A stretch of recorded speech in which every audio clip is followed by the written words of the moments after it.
Now we are proving the next theorem. He given let E be a finite extension of f and g is equals to g of e over f.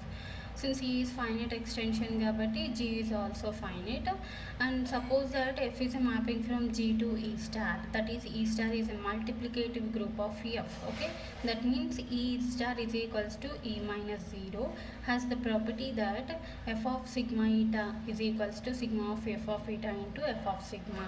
For all sigma eta belongs to g, then there exists an alpha belongs to E star such that f of sigma is equals to sigma into alpha inverse of alpha.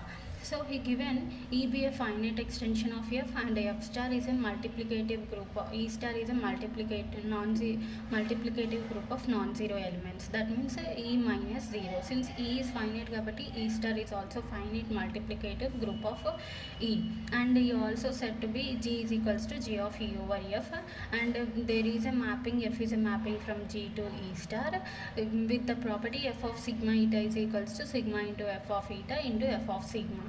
Then we have to prove that for all eta belongs to g, there exists an element alpha belongs to E star such that f of sigma is equals to sigma alpha inverse of alpha అని మనం prove చేయాలి. So given hypothesis E is a finite extension of f and g is equals to g of E over f. Since E is finite extension kabatti g is also finite where g is finite, and also given that f is a mapping from g to E star with the property f of sigma eta is equals to sigma of f of eta into f of sigma. He wrote for all eta comma sigma belong sigma comma eta belongs to g. Now we want to show that for all eta belongs to g, then there exists an element alpha belongs to E star such that f of sigma is equals to sigma alpha inverse of alpha అని చూపించాలి. So he given by hypothesis for all eta belongs to g అని మనం consider చేసుకొని ఇది exist అయిందని చూపించాలి. So for all eta belongs to g by hypothesis we have which implies f of ఈలో జీలో నుంచి అని అన్నాడు. So G mapping from F is mapping from G to ఈ స్టార్. అప్పుడు ఏమవ్వాలి, image should be in E స్టార్లో ఉండాలి. That is F of eta belongs to ఈ star. So F of eta some image అనేది ఎగ్జిస్ట్ అయింది అంటే దాని మీనింగ్ ఏంది, which is not equals to zero కదా. Therefore F of eta is not equals to zero.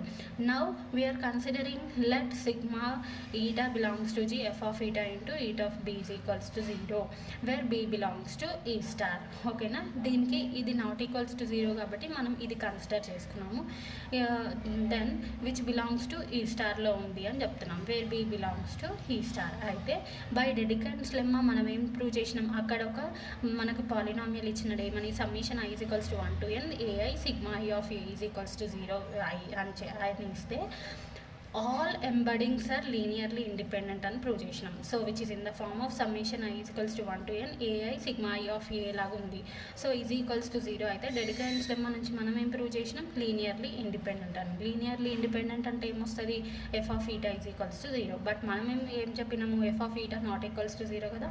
So which is a contradiction. Therefore hence ఏమవ్వాలి, దీనికి ఇది not equals to 0 అంటే 0 కాకుండా వేరే ఎలిమెంట్ అనేది ఎగ్జిస్ట్ అయింది అని చెప్తాం. So hence summation eta belongs to G F of eta of B is equals to alpha not equals to 0. అవునా, డెడికండ్స్ లెమ్మ నుంచి మనకు వచ్చింది F of eta is equals to 0 which is a contradiction. ఎందుకంటే we already prove that F of eta not equals to 0. So not equals to 0 కాబట్టి ఒక element ఏదో ఒకటి exist అయింది, దాన్ని ఏమనుకుంటున్నాం మనం alpha. Let it be equation 1. Then any sigma belongs to G of E over F. Now we are considering any sigma belongs to G of E over F అయితే then sigma of ఈ total summation ఈ formula apply చేస్తున్నాం. Equation 1కి sigma apply చేస్తున్నాం. అప్పుడు ఏమవుతుంది, sigma of summation eta belongs to G F of eta eta of B which is equals to sigma of alpha. ఓకేనా, now ఇప్పుడు సిగ్మాని లోపలికి పంపించేస్తే summation eta belongs to G sigma of F of eta eta of B which is equals to sigma of alpha. Now we are multiplying and subtract this whole equation with f of sigma. అప్పుడు ఎట్లా రాసుకోవచ్చు దీన్ని, summation eta belongs to G F of sigma by F of sigma multiply and divide with F of sigma కాబట్టి, and as it is ఇది రాసినాం.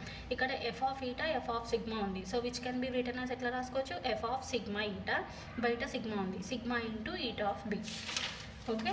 Next sigma F of sigma కింద డినామినేటర్లో ఉంది, పైకి తీసుకెళ్తే ఏమవుతుంది, F inverse of sigma which is equals to sigma of alpha అవుతుంది. So ఈ టోటల్ ఈక్వేషన్ 1 నుంచి మనం సిగ్మా అప్లై చేసిన తర్వాత ఎఫ్ ఆఫ్ సిగ్మా మల్టిప్లై చేసిన తర్వాత ఆ ఈక్వేషన్ ఇట్లా వచ్చేసింది. ఇప్పుడు ఎఫ్ ఆఫ్ సిగ్మా ఇన్వర్స్ని మనం బయటికి పంపించేస్తున్నాం, ఇదంతా సమ్మేషన్ లోపలికి పంపించి రాసేసినాం. Then take N eta is equals to eta, N eta is దగ్గర ఈటా సబ్స్టిట్యూట్, అప్పుడు ఏమొస్తుంది, F sigma inverse summation eta belongs to G, sigma eta దగ్గర ఈటా సబ్స్టిట్యూట్, అప్పుడు ఎఫ్ ఆఫ్ ఈటా, ఇక్కడ మళ్ళీ సిగ్మా ఈటా దగ్గర eta substitute, eta of beta which is equals to sigma of alpha.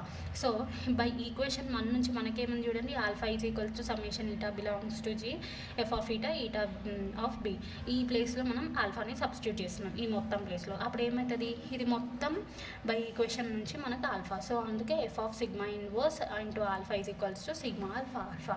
So ఈ alpha side పంపించేస్తే మనకి ఏమొస్తుంది చెప్పండి, అప్పుడు F sigma of inverse is of alpha is equals to sigma of alpha, దీన్ని ఇక్కడ పంపించేసేయండి, అప్పుడు ఏమవుతుంది, F sigma inverse which is equals to alpha sigma of alpha inverse into alpha, therefore which proves the theorem, hence we prove the theorem.